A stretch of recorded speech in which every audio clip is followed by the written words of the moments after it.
So one of the things that we love here on Dr. Mod's lab is oddball consoles. The kind of consoles that you never see. Dr. Mod has brought something today that I didn't even know existed. Mostly because, well, you'll see in just a second, we're gonna go get it out of the car and bring it in because it's not the kind of thing that you can just grab in a bag and bring it in. It kind of takes a team to bring it in. Yeah, so without further ado, here is a video game console by one of our friends that you have probably never seen. You ready to get out of the car? Let's get it. All right. Chris to the Modmobile. All right. Yes. I've always wanted to hear that. Okay. This is a heavy box. And it's only a third of this. This is only item. a third of it? Yeah. Bring this guy down to the arcade room. Oh boy.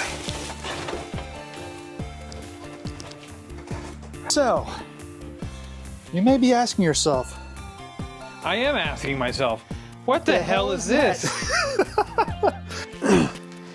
All right. So let's talk about this thing a little bit before we pull it out. How did you find this? So I look like online all the time for oddball things that are video game related. This one has to take the cake. Because I asked you at one point to find me a PSX. If you haven't seen the PSX video, you could check it out here. And then at one point you came over with a Panasonic Q, which is a GameCube that actually is a full-size disc DVD player. Yeah. That was made by Panasonic. If you haven't seen that video, you can check that out here. This one you just totally surprised me with. I was just searching, on some of my sources in Japan, and I saw this like amplifier, and I noticed in the corner it said Sega. I was like, well, that's interesting. I don't remember Sega making any stereos, and that kind of led me to kind of dive a little further into what is this thing? It's not a. I mean, it's kind of a console. I mean, it has the capabilities of playing. It plays games. It does. It's a console. But yeah, I mean, yeah, it technically is a console, but it was designed mainly for something else, and something that's huge in Japan. Yeah, big time in Japan. So I feel like we should pull this out. Okay. And we can check it out. You might need a back brace for All this. right. Be careful with your back. So, this thing's heavy. You want to team lift this thing? Yeah. All right, let's do this. All right. Jeez. Okay. Oh man. So here we got the Super Sega Prologue 21. Yeah. But this isn't all of it. No, it's not. Not even close. This is just the bottom portion. Let's put the whole thing together, and then we'll explain exactly what this thing is. Okay. All right. It's not all. No. We have more. This is the last piece I have. Okay. There we go. Okay, so this is the... Did I lose you? You over there? Yeah, I'm right here. Okay. I'm right here, Chris. Okay, so this is the Super Sega Prologue 21. Tell us about it. What is this thing? Well, this thing is actually a karaoke machine, and this is the second iteration. Yeah, this is actually the second iteration of the Prologue. And what's neat about this thing is it came out about a year after the Sega Saturn, the original Prologue 21, and it was Sega's entrance into the karaoke business. And I think they did it with a bang, because this thing, it's pretty neat what it does. Yeah. And there's even like 3 pieces we're missing out of this. Yeah. I mean, there is a wireless microphone receiver that goes with this. Yep. And then if you look it up, they actually made big box speakers that were Sega branded for this thing as well. That's right. And also it had a song navigator that was made by NEC, and that was wireless. And, well, you can choose what song you want to karaoke from remotely from the stage, I'm assuming. Yeah. What's cool about the second iteration and what makes it different than its predecessor is this had connectivity to the internet, to Sega Connection. Yep. Which opened up a whole different way of doing karaoke, but also gameplay. So you could actually connect to the internet. It's actually got an Ethernet port and a modem, dial-up port in the back, and you could connect and have for judging karaoke songs, and also scoring.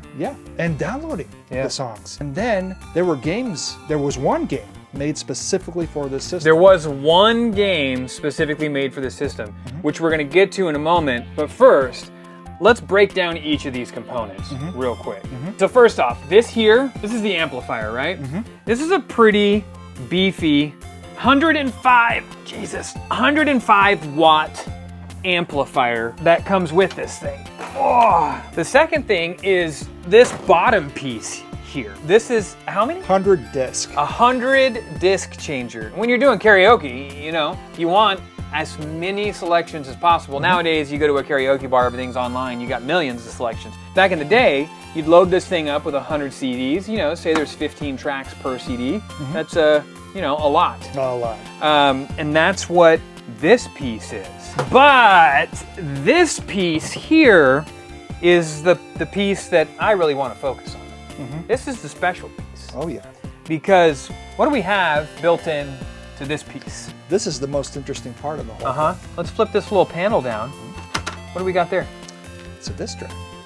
And what do we have there? We got Sega Saturn ports. Oh, so what you're saying is this thing is the world's largest Sega Saturn. It is. Right here on the front, you can plug they actually had a custom Prologue controller that you can get with this thing. Yeah. But you can plug your standard Sega Saturn controller into this. And then this guy here is a disc drive. You can pop your Sega Saturn games into, you want to play some Nights into Dreams, you're not going to want this, you're going to want the 3D pad. But you can pop your games right in there, pop it in, plug your controller in, and you can play your Sega Saturn games. That's right. I wonder if it reads the audio files off of there and you're able to karaoke to those as well. I don't know. It's very hard to find information on this thing because it only released in Japan. From the research that I've been able to do, I found out that it is thought that this wasn't even sold as a consumer piece. This was only sold to karaoke bars and the such. Yep. And on top of that, you had to load it online with Sega like karaoke credits, whatever they were called at the time. And that's how you were able to access the songs and play songs. If you didn't have credits, you couldn't play. Or I understand just from the research that I've done, there was an unlocked version that allowed you full access to all the music, but was very expensive. And so for this reason, this here is actually one of the rarest Sega consoles to come across. You don't see them, mostly because they weren't sold, A, they weren't sold outside of Japan, B, they weren't sold to the consumer. No. What an interesting thing. If you want a Sega Saturn with the best possible audio experience, this would be it. Now, why, you research this a little bit, why use the Sega Saturn as the guts to this thing? Well, that comes down to its sound processor, which was developed by Yamaha. And they thought the Saturn had come out about a year before, and they thought this thing would probably be able to run a karaoke machine pretty well. And this Sega thing, was known for their sound processing. Absolutely. Yeah. So they thought this would run this thing very well. It actually, it has the Saturn in there, but it has two separate BIOSes in it. It has a BIOS for the karaoke machine, it has a BIOS for the Saturn. You would think at some point it would have just been easier to put like a CD drive in here and not load the whole thing down with the Sega Saturn. Why do that? But yeah, it turns out, if you go all the way back even to the Mega Drive or the Genesis, whatever you want to call it, wherever you're from, that very first iteration had the Sound Blaster in it. And that was if you were one of those lucky kids that owned a Super Nintendo and a Sega Genesis, you knew there was no debate that the sound and audio on a Sega Genesis was just superior. Now, I'm not saying it's a better console. We're not going to get into the whole, the weeds of the console wars, but the audio was better. It just had better processing. And then, so this is the main receiver. It was called the Commander. Kind of cool name. One of the things that's interesting about it is it has an internal hard drive. So this thing can run as a karaoke machine by itself if you have games on the hard drive in it. So this has a hard drive. This has a hard drive in it. It has a hard drive in it. Like an old school spin-up hard drive. Yep. This was, what year was this? This one came out, no one can really tell clearly when the Prologue, the Super Prologue came out. It was somewhere around 95 to 96. Because the regular Prologue 21 was 94? 94, okay. yeah. Yep. And so... 95? This thing had a hard drive in it. I'm curious. I wonder what size hard drive. But interestingly enough, has a hard drive, but didn't have a battery in it, to let's talk about this real quick. It's so funny, This big old machine here does not have an internal battery. What does this mean? This means that every time you turn this thing off, you have to reset the time on it. Every time you boot it back up. Yep. And if you're playing your games on this, every time you turn it off and back on, your games are gone, like your saves are gone. Which I did observe something that makes a lot more sense now understanding that. You actually have two power sources on this thing. Didn't you found a power switch on the, is it on the back of the? Right here, yeah. Oh, there it is right there. So you have a power switch on the back of the unit, which is your main power source. When this is off, the whole system shuts off. But you also have power here in the front, right? I assume at the end of the night, you know, the karaoke bars would power it off here and keep the actual power running to it here, and that way they didn't lose their settings, because nobody in their right minds would want to have to go back in and reset this every day when they're doing karaoke. But what that does mean is, you know, saving your games, because it's not like this is a Dreamcast and we got a VMU slot, and it's not like it's a regular Saturn that has the memory card slot in the back of it. And also the little battery in the back to save it too. Right. So. This does not have that. The power goes down. That's it. So if you're in Japan, 1995, and you're rocking, you know, I don't know, 95 pop culture in Japan. Not my strong suit. But let's take one of the songs from then. Ace of Base. I Saw the Sign. Yeah. You're just up there and you're like, I saw the sign, and then boom. You gotta wait for the power to come back on, then you reset it. It's like you didn't see the sign. What you saw is somebody resetting the entire system. Date, time, all of that stuff. Probably internet connection. Whoever the poor person was that was playing Die Hard Trilogy lost their game save. It's crazy to think that something like this wouldn't have a battery. With the space that's in it, you know, like the amount. I mean, you know, you saw the size of this thing, it's right? Massive. It seems wild to me. You know, another reason for using the Saturn to operate this thing is it can play video CDs.